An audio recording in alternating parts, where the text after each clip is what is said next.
আগামী সাধারণ নির্বাচনের পূর্বে ১.৫ মিলিয়ন বাড়ি নির্মাণের প্রতিশ্রুতি পুনর্ব্যক্ত করেছে লেবার দল। লেবার দলের ডেপুটি প্রাইম মিনিস্টার এবং হাউজিং কমিউনিটিস এবং লোকাল গভর্নমেন্ট মিনিস্টার অ্যাঞ্জেলা রাইনার বিবিসির সাথে এক সাক্ষাৎকারে বলেছেন, তিনি ব্যক্তিগতভাবে মনে করেন লেবার দল আগামী সাধারণ নির্বাচনের পূর্বে অর্থাৎ ২০২৯ সালের মধ্যে তাদের নির্বাচনী প্রতিশ্রুতি অনুযায়ী ১.৫ মিলিয়ন বাড়ি নির্মাণ করতে পারবে। তবে বিরোধী দল কনজারভেটিভ দলের এক সাবেক এমপি বলেছেন, এটি আসলে কখনোই সম্ভব নয়, কারণ বাড়ি নির্মাণের গতি বর্তমানে অত্যন্ত ধীর গতিতে হচ্ছে।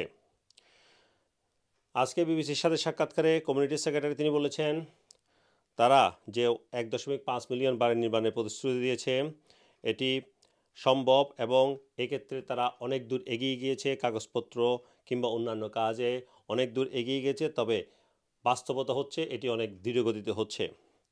এবং এই অবস্থায় কনজারভেটিভ দলের সাবেক এমপি গিলিয়ান কেগান তিনি বলেছেন, কনজারভেটিভ দলও চেষ্টা করেছিল এবং তারা অনেক কিছু করেছিল, কিন্তু তারা এক বছরের সর্বোচ্চ 249,000 বাড়ি নির্মাণ করতে সমর্থ হয়েছিল।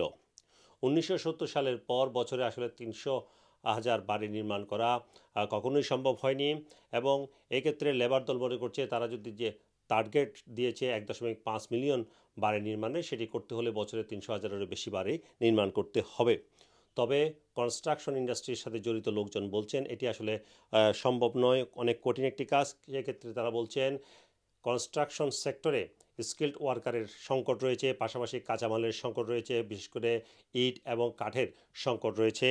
এবং এক্ষেত্রে বলা হচ্ছে, পাশাপাশি যারা প্রাইভেট হাউস বিল্ডার আছেন এবং তারাও প্রতি বছর কী পরিমাণ বাড়ি নির্মাণ করতে পারবেন সেটি নিয়েও শঙ্কা রয়েছে।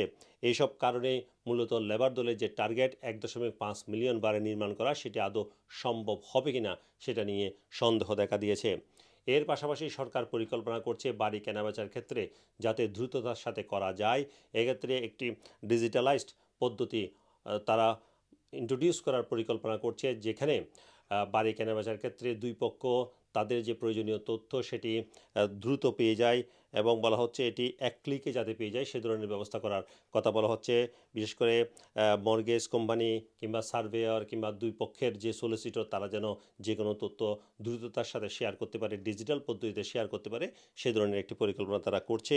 এছাড়া রাইট টু ম্যানেজের ক্ষেত্রেও বলা হচ্ছে, নতুন পরিকল্পনা করা হচ্ছে লিজ হোল্ডারদের ক্ষেত্রে, তারা ল্যান্ডলর্ডের সাথে নতুন কোনো চুক্তি ছাড়াই লিজ হোল্ড যে প্রপার্টি রয়েছে সেগুলো দেখাশোনা করা কিংবা সেখানে কোনো সার্ভিস চার্জ তারা কীভাবে সেটি ব্যয় করবে সেসব বিষয়ে তারা স্বাধীনতা পাবে, আগের চেয়ে অনেক সুযোগ সুবিধা পাবে, এ ধরনের পরিকল্পনা করছে সরকার। Sarwar Hossain, top news, London.